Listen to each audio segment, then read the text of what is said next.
my life too much. It was a turning point in my life when I felt too much there's a need of English. So ये दिन start होते हैं, ये समय start होता है जब मैं थी 9th क्लास। उस टाइम था कि मैं डिबेट में पार्टिसिपेट करना तो चाहती थी, बट इंग्लिश के कारण नहीं कर पाई। मेरे सर मुझे बहुत इंस्पायर करते थे कि तुम करो, तुम कर सकती हो, पर मुझे लगता था कि मैं नहीं कर पाऊंगी। मुझमें उतना कॉन्फिडेंस नहीं था। I was a bit nervous. मुझे लगा कि इंग्लिश मेरी कमजोर है, मुझे पर लोग हंसेंगे अगर मैं बोलूँगी तो। पर मैंने कैसे भी करके उसमें पार्ट लिया। मुझे बहुत घबराहट हुई पहली टाइम पे कि मैं कर सकती हूँ क्या नहीं, पर हाँ जब मैंने करा तो मुझे लगा कि यस, थोड़ी सी प्रैक्टिस के बाद मैं कर सकती हूँ। पर फिर बाद में मेरा जो कॉन्फिडेंस लेवल था वो डाउन हो गया। मुझे लगा कि मुझ पे अपने पर्सनल ग्रोथ पर फोकस करना चाहिए, मुझे थोड़ा सा अपने आप को और मजबूत और बेहतर बनाना चाहिए। उसके लिए मुझे लगा कि इंग्लिश सीखनी ज़रूरी है, क्योंकि आजकल के टाइम पे इंग्लिश के अलावा सबसे important I don't think that something must be there. मुझे लगा कि मेरा एक सपना था पहले से ही कि मैं बाहर जाके इंटरव्यू दूँ, मतलब कि अगर मैं फेमस बनूंगी तो फिर बाहर जाके इंटरव्यू दूंगी तो उसमें लोग मुझसे इंग्लिश में बात करेंगे। और मुझे उस टाइम पे ब्रिटिश और अमेरिकन एक्सेंट में बोलना बहुत अच्छा लगता था। मुझे लगता था कि ये दोनों बहुत अच्छी चीज़ है और मुझे सीखना चाहिए, अपने आप को अट्रैक्टिव बनाना चाहिए। तो अपनी ही पर्सनल ग्रोथ पे मैं काम करूँगी धीरे धीरे करके। जब मैं 9th से 10th में बढ़ी, उस बोर्ड्स आ गए थे, तो मुझे लगा कि अब नहीं कर सकती हूँ और मेरे इंग्लिश में कम मार्क्स आएंगे तो क्या होगा। तो मुझ पर अपने पे इतना डाउट था कि मैं नहीं कर सकती, पर हाँ एक तरीके से हाथ में कर भी सकती हूँ। तो मैंने अपने पर्सनल ग्रोथ पे वर्क करा।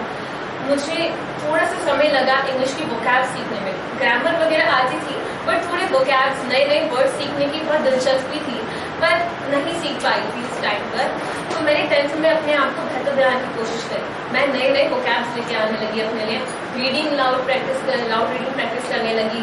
धीरे धीरे करके समय आगे बढ़ता गया और मुझे पता ही नहीं चला कि मुझे कई वोकैब्स आने भी लग गए हैं।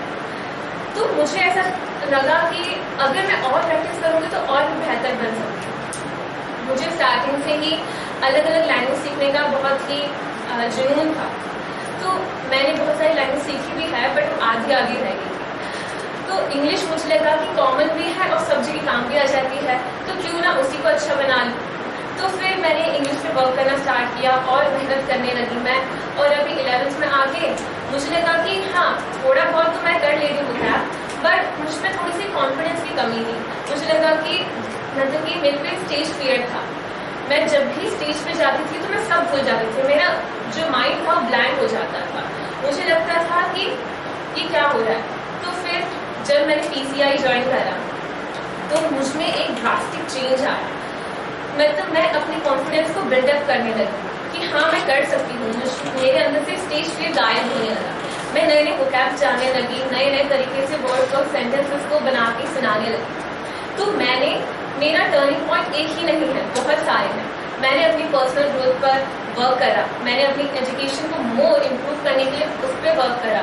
अपने ट्रैवल लाइफ को मतलब बाद में जाके जब मैं घूमने जाऊँगी तो इंग्लिश तो यूज़ होगी ही, तो मैंने उस पर वर्क करा।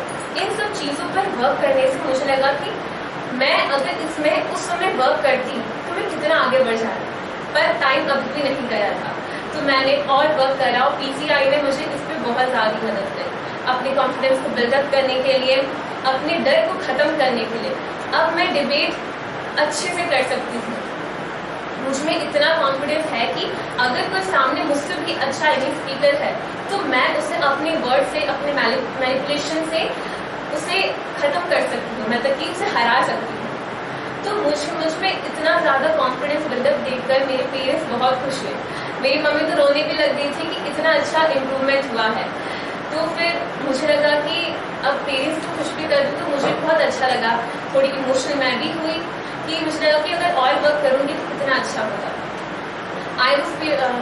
अब मैं प्रिपेयर कर रही हूँ NDA के लिए। तो मेरा मेन मोटिव था कि PCI में आने के लिए group discussion. I was being here for group discussion, मतलब कि कैसे होता है, क्यों होता है, क्या है।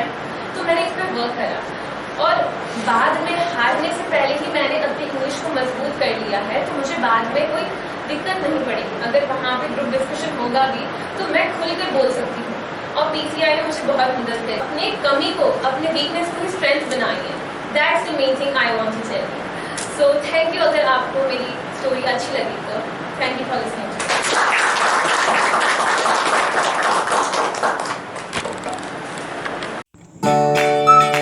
इंग्लिश से ज़्यादा इम्पोर्टेंट कुछ भी नहीं।